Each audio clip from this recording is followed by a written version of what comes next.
Oke, kita bakal next ke topik berikutnya ya, yaitu tentang cara biar peta realita itu akurat ya, atau seakurat mungkin deh, seakurat mungkin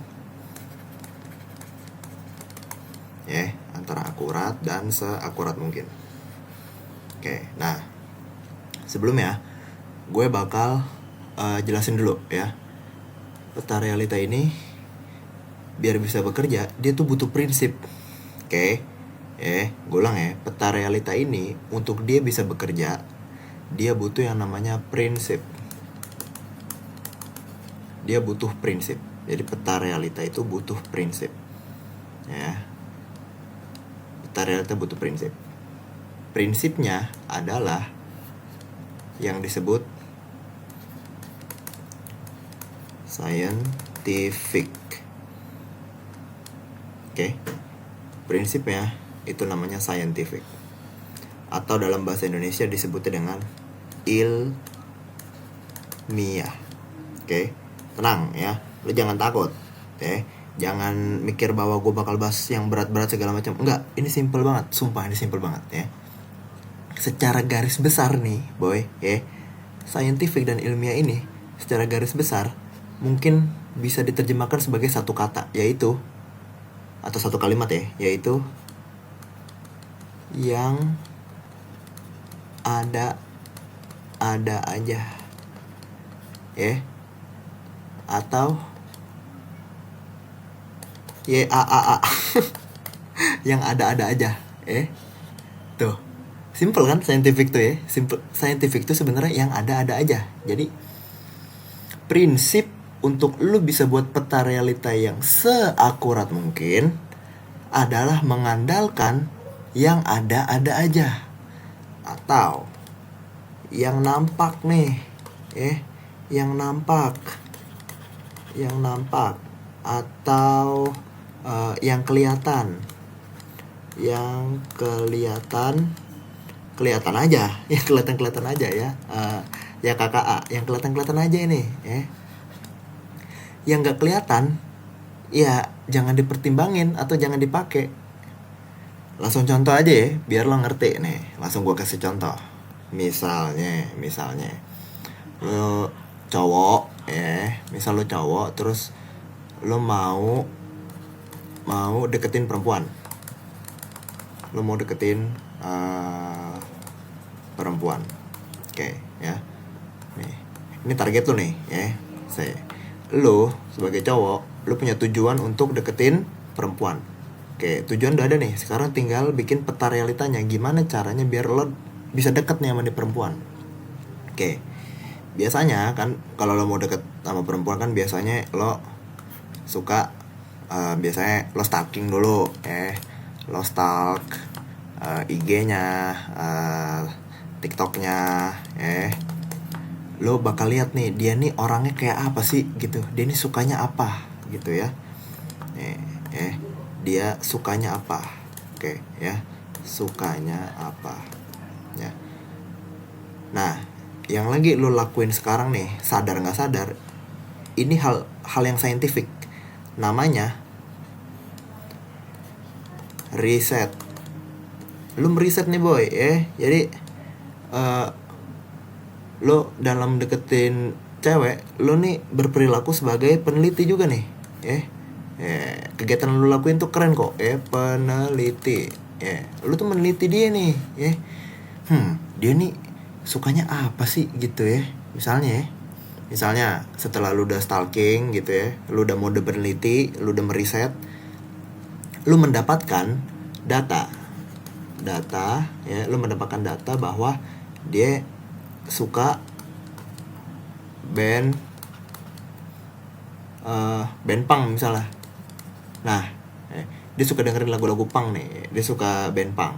Oke, ini data yang lo punya nih boy nih ini data yang lo punya nih data yang lo punya. Habis itu apa? Dia suka apa ya, misalnya dia suka makan pedas misalnya, pedas. Nih, ini data lagi nih Nah, boy, data-data ini, data ini itu bisa lu olah, boy. Ingat, lo harus scientific. Untuk bikin peta realita yang akurat, lo harus scientific. Langsung aja ya penerapannya. Contoh, kalau lo udah tahu ini cewek, inceran lo sukanya band punk, dan makan pedas,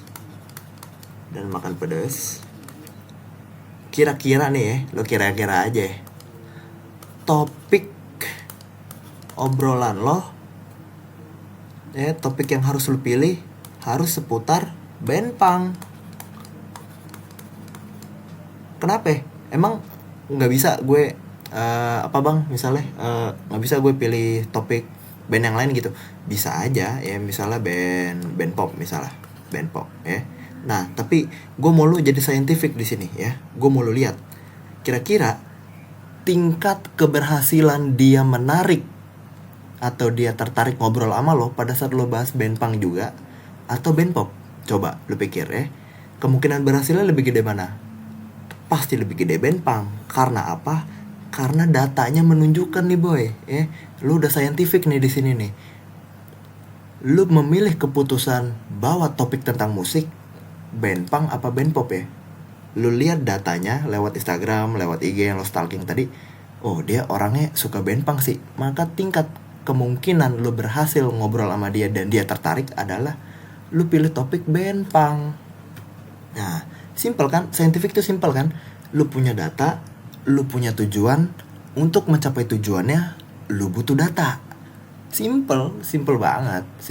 Nah, begitupun juga nih ya, makanan pedas gitu ya. Misal lu mau ngajak jalan dia, lu ajak jalan ke restoran manis atau ke restoran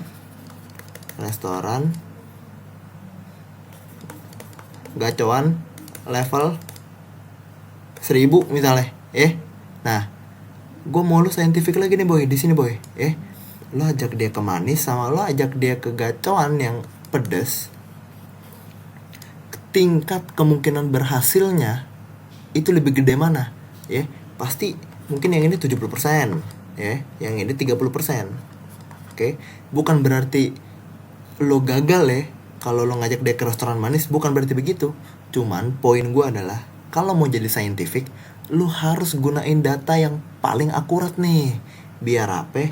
Biar peta realita lo akurat, boy. Akurat. Gimana caranya akurat? Lewat data. Datanya adalah dia suka musik punk dan dia suka makanan pedas. Maka strategi yang harus lo lakukan untuk bisa deketin cewek ini adalah lo ngobrol topik seputar band punk dan lo ajak dia sambil makan gacoan yang pedas. Nah, itu cara lo gunain data tuh itu, Kesannya simple emang, tapi nggak semua orang bisa, atau kita suka nggak sadar gitu ya. Kita tidak scientific biasanya dalam menentukan satu strategi, dalam menentukan keputusan apa yang sekiranya bisa kita ambil, gitu loh. Nah, jadi ini poin-poin penting nih yang gue bakal ulang nih. Semoga lo paham ya ininya ya. Kalau nggak paham, lo tinggal ulang lagi aja videonya ya. Ini enaknya belajar secara digital ya. Lo bisa ulang aja videonya kalau lo nggak paham. Pertama, lo punya tujuan, ya. Kedua, lo punya data. Ketiga, lo punya cara. Jadi lo punya tujuan. Untuk mencapai tujuan, lo butuh cara. Caranya biar bisa berhasil dan efektif, lo butuh data, boy. Nah, jadi lo punya tujuan, lo harus nemuin cara, ya. Caranya biar efektif, lo harus punya data. Untuk punya data, lo harus riset. Oke. Nah, alurnya begini ya kira-kira ya. Nih. Nah, proses ini semua, boy, proses ini semua nih dinamakan scientific ya, scientific or ilmiah gitu, boy. Jadi, nah, prinsip scientific atau ilmiah ini bisa dipakai di segala macam hal ya. Nentuin strategi buat deketin cewek, abis itu bikin peluang bisnis, abis itu apa lagi ya, nih ya tadi 1 ya lu mau deketin cewek, 2 lu bikin buat bisnis ya, 3 lu mau bikin apa proker acara ya. Ini harus berbasis pada data dan fakta yang ilmiah atau caranya harus scientific ya. Jangan nih jangan lu berdasarkan asumsi doang, asumsi gitu ya. Atau apalagi selain asumsi, kayak opini yang nggak berdasar gitu ya, opini nggak berdasar gitu. Nah ini jangan nih. Ingat, lu punya tujuan dan lu butuh tahu caranya gimana, lu riset dulu datanya yang lu punya gimana, oke? Nah jadi ini tuh penting nih. Nah untuk bisa riset lo harus punya satu sifat yang namanya kepo. Jadi gue mau lu semua yang ada di seri lo harus kepo nih lo harus kepo jadi orang. Oke, nah kalau orang-orang lain biasanya keponya tentang biasanya gosip atau skandal ya. Nah, lu tuh kepo terhadap hal yang nguntungin tujuan lo pribadi nih ya. Misal lo mau kaya, lu pikirin strateginya apa. Lu harus kepo tuh gimana caranya ya gitu. Lo mau jualan, mau bisnisnya laku, lu harus pikirin. Ya, intinya apa? Lu harus kepo dulu. Nih ya, kepo. Gue tebelin nih di sini kotak ini, kepo. Lu harus kepo. Dengan kepo, lu muncul untuk meriset ya. Keinginan riset menghasilkan data, datanya bisa lo olah jadi cara, akhirnya tercapai lo tujuan lo. Itulah yang dinamakan scientific gitu ya. Semoga lo semua paham ya.